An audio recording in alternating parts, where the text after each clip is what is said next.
আপনি কিছুদিন এটা করে দেখেন, দেখবেন আপনার জীবনে কি পরিমাণ বরকত এসেছে। পড়ালেখা করেন ছাত্র মানুষ, তাহলে পড়ালেখা বরকত হবে। আপনি কর্মজীবী কাজ করেন, আপনার কাজে বরকত হবে। আপনি কৃষক কৃষি কাজ করেন, আপনার জীবনে বরকত হবে। আমি আমার বাসায় আমার ফ্যামিলির সদস্যদের এটার উপরে উদ্বুদ্ধ করেছি, তারা আমল করে। আমার বয়স 21 বছর, সকাল থেকে রাত পর্যন্ত সময়টা কিভাবে প্রোডাক্টিভ ভাবে কাটাবো, আমার টাইম ম্যানেজমেন্ট কেমন হবে, খুব দরকারি একটা প্রশ্ন করেছেন। প্রোডাক্টিভিটি আমাদের জীবনে বরকত, এটা অনেক গুরুত্বপূর্ণ একটা ব্যাপার। ইসলামের ইতিহাসে স্বর্ণযুগের অনেক সোনালী মানবরা আছেন, তাদের মাত্র 30, 35, 40 বছরের জীবনে হাজার হাজার পৃষ্ঠার বই রচনা করেছেন, গবেষণামূলক বই। আজকালকার মতো কপি পেস্ট মার্কা বই না, যে গুগল থেকে নকল করে কপি পেস্ট করে বই লিখে ফেলছে, জি না। তখন গুগল আর নেট ছিল না, লাইব্রেরি থেকে পড়াশোনা করে নিজেরা গবেষণামূলক গ্রন্থ লিখেছেন। 10 ভলিউম, 20 ভলিউম, 30 ভলিউমের এক একটা বই এক একটা আলমারি হয়ে যাবে। 30-40 বছর বয়সে এত বড় বড় বই লিখে ফেলেছেন। আর আমরা অনেকে আছি 30-40 বছর বয়সে ওই বইগুলো পড়েও শেষ করতে পারবো না। তাদের জীবনে অনেক বরকত ছিল, অল্প সময় অনেক কাজ করতে পারতেন। আমাদের জীবনে বরকত নাই, একেবারে বরকত নাই। দেখতে দেখতে জীবন পার হয়ে যায়, দিন পার হয়ে যায়, কিছু করা হয় না। তো জীবনে বরকত কিভাবে আসবে, প্রোডাক্টিভিটি কিভাবে বাড়াবেন, যে অল্প সময় অনেক কিছু করতে পারেন, কিভাবে করবেন, আমি কয়েকটি পরামর্শ দিতে চাই এবং আমার ব্যক্তিগত অভিজ্ঞতা আছে। আর এই পরামর্শগুলো হাদিসের আলোকে কয়েকটি কাজ করতে পারেন আপনার প্রোডাক্টিভিটি বাড়ানোর জন্য। নাম্বার 1, খুব গুরুত্বের সাথে লক্ষ্য করবেন, রাতে দেরিতে ঘুমাবেন না। যারা রাতে দেরিতে ঘুমায় এদের জীবনে বরকত নষ্ট হয়ে যায়, এদের জীবনে প্রোডাক্টিভিটি থাকে না।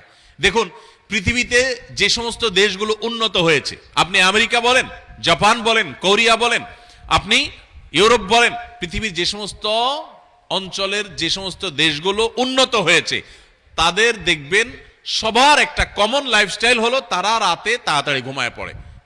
সমস্ত উন্নত দেশের সব মানুষদের মধ্যে কালচার আছে। সারা পৃথিবীতে যে দেশগুলো উন্নত হয়েছে তারা সবাই দেখবেন সন্ধ্যার পর পর শুয়ে পড়ে। আর আমাদের বাঙালির রাত শুরুই হয়ে হলো 10টার পর, তাই না?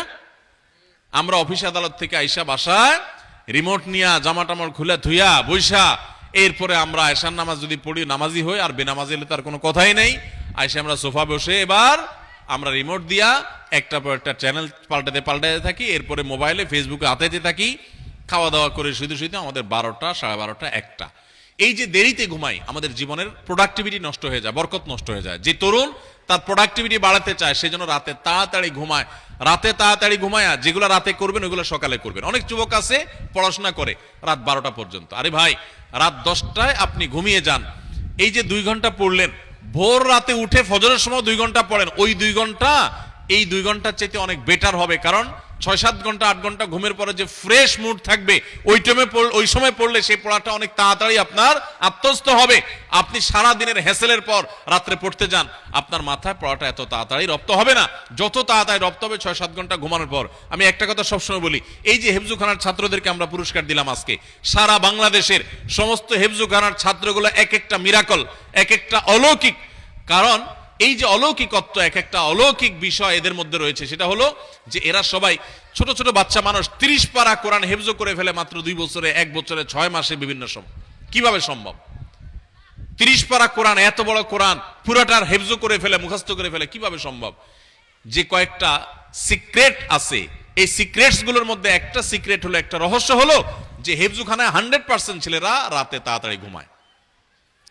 তারা রাত 10টার ভিতরে 100 ভাগ হেফজখানার ছাত্র সারা বাংলাদেশে ঘুমায় পড়ে। কোথাও পাবেন না 10টা বড় ছেলেরা পড়ালেখা করে, সব 10টার মধ্যে ঘুমায় যায়। পুরা কোরআন হেফজ করে ফেলে অল্প সময়ের মধ্যে, আবার রাত জেগা পড়ে না। কিভাবে সম্ভব? কারণ তারা ওই যে আবার ভোরে উঠে যায়, ভোরে উঠে পড়ে। ওই ভোরের সময়টা রাতের 4 ঘন্টা, আর তখন 1 ঘন্টার সমান। এই জন্য প্রোডাক্টিভিটি বাড়াতে চাইলে রাতে তাড়াতাড়ি ঘুমাইতে হবে। যেটা রাত জেগে করবেন, যে কাজটা, সেটা ভোরে করবেন। 1। 2 নম্বর হলো সকালে ঘুমাবেন না। সকালে ঘুমানো যাবে না।